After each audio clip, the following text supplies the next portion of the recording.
नमस्कार स्वागत छ सबैलाई आजको यस ट्युटोरियलमा। आज हामी हेर्दै छौं इफ एल्स को पार्ट 2 र आज हामीले एकदमै इम्पोर्टेन्ट चीजहरु हेर्नेवाला छौं। जस्तै सर्टकटमा कसरी इफ लाई लेख्ने, कसरी एल्स लाई लेख्ने, त्यसपछि इफ एल्स दुईटैलाई कसरी सर्टकटमा राख्ने, त्यसपछि टर्नरी अपरेटर भनेको के हो भनेर हेर्छौं। त्यसपछि तीनटा स्टेटमेन्टलाई पनि कसरी सर्टकटमा एउटै लाइनमा लेख्ने भनेर हेर्छौं र लास्टमा चाहिँ नेस्टेड इफ र पासको बारेमा हेर्छौं है त। सो यो भन्दा अगाडिको भिडियोजहरु हजुरहरुलाई हेर्न मन लाग्छ भने मैले त्यसको लिंक चाहिँ माथि प्लेलिस्ट बनाएको छु, माथि आई बटनमा पनि छ, तल डिस्क्रिप्सनमा पनि छ, त्यहाँबाट हेर्न सक्नुहुन्छ। आज हाम्रो यो 13th भिडियो हुनेवाला छ। So let's start the tutorial today.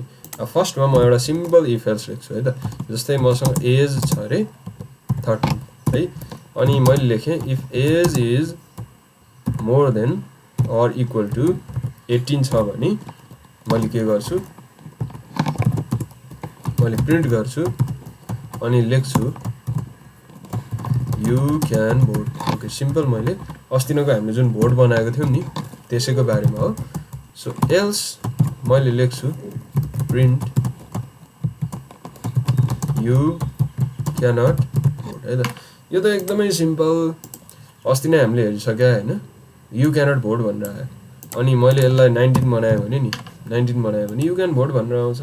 यो त सिम्पल, बच्चाहरुले पनि गर्न सक्ने चीज हो। अस्ति नै हामीले यो भन्दा खतरा प्रोजेक्टहरु पनि बनाइसक्यौं। तर मेरो मतलब चाहिँ के हो भने अब यसलाई मैले सर्टकटमा कसरी लेख्ने त त्यो म सिकाउन गइरहेको छु।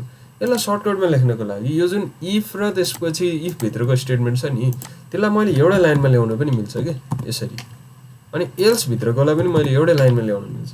अनि मैले फेरि यसलाई रन गर्छु, रन गरेपछि पनि फेरि यो चल्छ। भनेपछि त इफ र त्यसको भित्रको स्टेटमेन्ट र एल्स र त्यस भित्रको स्टेटमेन्टलाई एउटै लाइनमा पनि यसरी लेख्न मिल्दो रहेछ है। तर लेख्न मिले पनि हामीले यसलाई हतपति रियल प्रोग्रामिङमा चाहिँ सजेस्ट गर्दैनौं। किन सजेस्ट गर्दैनौं भने जस्तै आज कोड यस्तो छ रे, अब भोलि कोड कस्तो हुन्छ रे भने भोट गरिसकेपछि मैले त्यो मान्छेलाई थ्यांक यू भन्नुपर्ने हुन्छ रे है। अब भनिसकेपछि अहिले त चल्छ यो हैन, you can vote thank you भनेर भन्छ। अब यसलाई एउटै लाइनमा राख्नु पर्यो भने नि एउटै लाइनमा राख्नु पर्यो भने अब यो चल्दैन। त्यसैले गर्दाखेरि यदि एउटै लाइनमा थियो, अब मैले यहाँ फेरि केही चीज थप्नु पर्यो भने त थप्न त मिल्दैन, एरर देखाउँछ यसले। जस्तै एकचोटी हेरौँ न, यु क्यान थ्यांक यू भनेर मैले भने,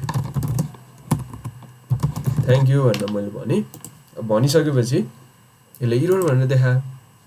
भनेपछि यो छुट्टै लाइनमा राख्नुको फाइदा चाहिँ के रहेछ भने धेरैवटा काम गर्नु पर्यो भने चाहिँ छुट्टै लाइनमा राख्नु पर्दो रहेछ। त्यसैले मैले रेकमेन्ड चाहिँ के गर्छु भने छुट्टै लाइनमा राखेकोलाई रेकमेन्ड गर्छु। तर यदि कसैले सिंगल लाइनमा राख्छ भने त्यो बुझ्नको लागि त हामीलाई नलेज हुनु पर्यो नि त अरूको कोड हेर्नको लागि। त्यसैले चाहिँ मैले यो चीज सिकाएको है। अब कहिलेकाहीँ चाहिँ हामीलाई थाहा छ कि हामीले एउटै मात्र राख्छौं भने चाहिँ त्यसरी एउटै लाइनमा राख्दा पनि हुन्छ। जस्तै यु क्यान भोट बाहेक मैले के पनि राख्दिन भने चाहिँ ठीक छ, एउटै लाइनमा राख्न पनि पाइन्छ है। सो मैले यसलाई सेभ गरेँ। अब यसपछि मैले के भन्छु भने इफ एल्स लाई नै एउटै लाइनमा चाहिँ कसरी राख्ने त। सो त्यसको लागि पहिला म एउटा लेख्छु कि ए को भ्यालु मैले राख्दिए 20, बी को भ्यालु मैले राख्दिए 76 है। अब त्यसपछि मैले लेख्छु if A is more than B, त्यसपछि प्रिन्ट गर ए भनेर प्रिन्ट गर, अनि एल्स प्रिन्ट बी भनेर प्रिन्ट गर है। मैले यो लेखेँ। यो सिम्पल हाम्रो के को लजिक हो भने कुन चाहिँ ठुलो छ पत्ता लगाउने के। जस्तै बी देखायो भने बी ठुलो हुन्छ। अब जस्तै यसलाई मैले चाहिँ ठुलो बनाएँ, अब यसले ए देखाउँछ। सो कुन चाहिँ ठुलो छ नम्बर सानो ठुलो पत्ता लगाउने यो सिम्पल तरिका हो। तर मेरो अहिले प्रब्लम के हो भने यो बनाउनु मेरो प्रब्लम हैन, यो सबैलाई एउटै लाइनमा कसरी लेख्ने त्यो मैले सिकाउँछु हजुरहरुलाई। सो त्यो एकदमै सिम्पल छ। फर्स्टमा हामीले यसलाई हेर्छौं र यसमा हेर्दाखेरि एउटै लाइनमा लेख्नु छ भने फर्स्टमा यो भित्रको चाहिँ चीज लेख्नु पर्छ, बाहिरको चीज हैन। यो इफ बाट सुरु गर्ने हैन, भित्रबाट सुरु गर्ने। सो भित्र के छ, प्रिन्ट छ। प्रिन्ट मैले लेखे ए। अब चाहिँ इफ लेख्ने, if A is more than B, अनि त्यसपछि एल्स लेख्ने, त्यसपछि प्रिन्ट बी भनेर लेख्ने। सो यो जुन मैले चीज तल लेखे नि हैन, यो र यो एउटै कुरा हो, बस मैले सर्टकटमा लेखे। र म फेरि पनि भन्छु यसरी सर्टकट चाहिँ म हतपति रेकमेन्ड गर्दिन। तर हामीलाई थाहा छ यो एउटा भन्दा बढ्दै बढ्दैन भने चाहिँ मैले यो सर्टकटलाई रेकमेन्ड गर्छु है। जस्तै अब मलाई यहाँ चाहिँ मैले यहाँ थप्न पाउँछु print A is greater than B. मैले दुईटा चीज लेख्नु पर्यो भने पनि यहाँ थप्न पाउँछु, तर मैले यहाँ थप्न पाउँदिन। हेरौँ त, print a is greater than b। अब मैले यहाँ गरेँ भने चाहिँ इरर देखाउँछ यसले, किनभने यहाँ रेड लाइन अलरेडी आइसकेको छ। सो यसरी मैले यसमा चाहिँ थप्न मिल्दैन, तर माथिकोमा के गर्न मिल्छ, थप्न मिल्छ। त्यसैले मैले के सजेस्ट गर्छु, जहिले पनि लङ फर्ममै लेख्ने मैले सजेस्ट गर्छु। तर यदि कुनै प्रोग्रामरले सर्टकटमा लेखेको छ भने त्यसलाई पनि हामीले बुझ्न सक्छौँ। र यसलाई के भनिन्छ भने अर्को नाममा यसलाई टर्नरी अपरेटर भनेर पनि भनिन्छ। यो चाहिँ कहिलेकाहीँ चाहिँ युजफुल हुन्छ। जस्तै हामीलाई थाहा छ एउटै मात्रै चिज छ भने चाहिँ हामीले यस्तो गर्न पाउँछौँ है त। एकचोटि यसलाई अलिकति डिटेलमा बुझौँ। फर्स्टमा यसले के भन्छ भने print A if A is greater than B, यहाँसम्म हामीले बुझ्यौँ। ए बी भन्दा ठुलो छ भने ए प्रिन्ट गर भनेर भन्यो, एल्स यदि त्यस्तो छैन भने बी प्रिन्ट गर भनेर भन्यो है। सो यसको अर्को नाम चाहिँ टर्नरी अपरेटर पनि हो। टर्नरी अपरेटर भनेको पनि यसैलाई भनिन्छ। अब यसपछि मैले के गर्न खोज्छु भने तीनटाको बनाउँ न त एकचोटि। A is greater than B print, मैले के प्रिन्ट गर्छु, ए प्रिन्ट गर्छु है। अनि त्यसपछि एलिफ लेख्छु मैले। अब ए यदि दुईटा इक्वल छ भने के गर्ने त, दुईटा इक्वल छ भने चाहिँ हामीले के गर्ने भने प्रिन्ट इक्वल भनेर लेखिदिउँ है, सजिलो पनि हुन्छ। अनि त्यसपछि मैले एल्स लेखेँ है त। एल्स चाहिँ के प्रिन्ट गरिदियो भनेर भन्यो भने मैले एल्स प्रिन्ट बी। अब चाहिँ बी ठुलो हुन्छ भनेपछि यो चाहिँ एकदम सिम्पल एउटा लजिक हो, जसले के भन्छ भने ए ठुलो छ कि बी ठुलो छ कि इक्वल छ भनेर हामीलाई भन्छ। एकचोटि चेक गरौँ न त। जस्तै अहिले हामीलाई ए भन्छ। अब म माथिको कोडहरूलाई चाहिँ एकछिन कमेन्ट आउट गरिदिन्छु है, किनभने माथिको कोडहरू डिस्टर्ब गरिरहेछ। कमेन्ट आउट गर्नको लागि कन्ट्रोल फरवर्ड स्ल्यास गऱ्यो भने ठ्याक्कै हुन्छ, कन्ट्रोल स्ल्यास है। यसरी चाहिँ हामीले कमेन्ट आउट गर्न सक्छौँ। अब कमेन्ट आउट गरिसकेपछि यसलाई रन गरेर हेरौँ। कमेन्ट आउट गरिसकेपछि यसले इरर देखायो। किन देखायो होला त भने एबिसी भनेको के हो भनेर त अब थाहा नै छैन नि त होइन हामीलाई। ए को भ्यालु मैले राखेँ 90, बी को भ्यालु मैले राखेँ 89। अब हेरौँ त के देखाउँदो रहेछ, यसले ए भनेर देखायो। अब दुइटालाई इक्वल राखौँ न त, ल इक्वल राख्यो भने के देखाउँछ, इक्वल राख्यो भने अब चाहिँ हाम्रो इक्वल भनेर देखाउँछ है। अब मेरो मुद्दा चाहिँ के हो भने यो लजिक त हामीले योभन्दा खतरा लजिक पनि बनाइसक्यौँ योभन्दा अगाडि क्लासमा होइन। अहिलेको मेरो काम चाहिँ के हो भने यो तिनटालाई एउटै लाइनमा लेख्न मिल्छ त, यत्रो लामो कोड छ नि यो, यस यसलाई पनि मिल्छ। कसरी लेख्ने अब म सिकाउँछु, तर रेकमेन्डेड चाहिँ होइन है। यो तिनटालाई एकैचोटि एउटा लाइनमा लेख्नु चाहिँ हतपति हामीले गर्नु हुँदैन, कहिलेकाहीँ मात्रै गर्नुपर्छ एकदम आवश्यक पऱ्यो भने। जस्तै अब मैले के लेख्छु भने फर्स्टमा अघिनको जस्तै प्रिन्ट ए भनेर लेख्छु है, प्रिन्ट ए भनेर लेख्छु। त्यसपछि मैले इफ लेख्छु अनि त्यसको कन्डिसन लेख्छु ए इज ग्रेटर देन बी। अनि फेरि मैले के लेख्छु, एल्स लेख्छु अनि प्रिन्ट लेख्छु अनि प्रिन्ट पछि इक्वल लेख्छु। यो एउटै लाइनमा लेख्नु छ भने चाहिँ उल्टो हुन्छ। पहिला के हुन्छ त्यो लेख्ने, त्यसपछि कन्डिसन लेख्ने, पहिला के हुन्छ त्यो लेख्ने अनि त्यसपछि त्यसको कन्डिसन लेख्ने। इफ लेखेर अनि त्यसको कन्डिसन लेख्ने ए इज इक्वल टु बी, अनि फेरि एल्स लेख्ने है। इफ एल्स चाहिँ सँगसँगै आइरहेको छ, इफ आउँछ फेरि एल्स आउँछ फेरि इफ आउँछ फेरि एल्स आउँछ त्यस्तो। यो सुरुमा बुझ्न अलिकति गाह्रो जस्तो लाग्छ, तर त्यसपछि एकदमै सिम्पल हुन्छ। प्रिन्ट बी है त। सो मैले बी भनेर लेखेँ। अब यो दुईटा भनेको एउटै चिज हो, नपत्याए हेरौँ दुईटाले इक्वल भनेर देखायो। अब एकचोटि यसलाई मैले 89 राखेँ है त, यसले के गर्छ बी भनेर देखाउँछ। अब मैले यसलाई बढाएँ 123 राख्दै। अब यसले के देखाउनुपर्छ, दुईटाले के देखाउनुपर्छ। सो दुईटाले एउटै काम गर्दो रहेछ। यत्रो कोडको सट्टामा हामीले यसलाई यसरी सर्टकटमा तिनवटा स्टेटमेन्टलाई पनि लेख्न सक्दो रहेछौँ है।